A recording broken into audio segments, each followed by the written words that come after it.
This instructional video will show how to replace toner cartridges in the Kyocera P5021 printer. When the printer screen shows that it is time to replace toner, use this procedure.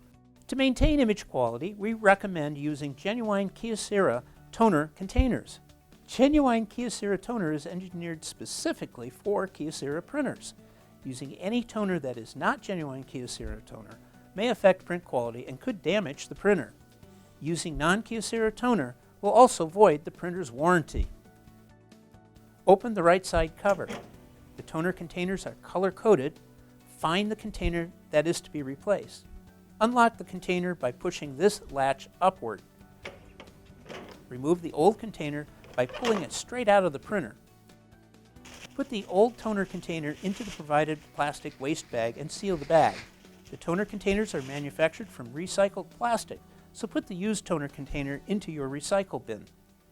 Remove the new toner container from its box, being careful not to touch these parts of the container or touch this electrical contact. Shake the toner back and forth 5 or 6 times. Grasp the container at this location and insert it into the printer until it clicks into place.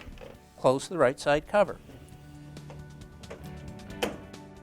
Allow the machine to run until it's ready.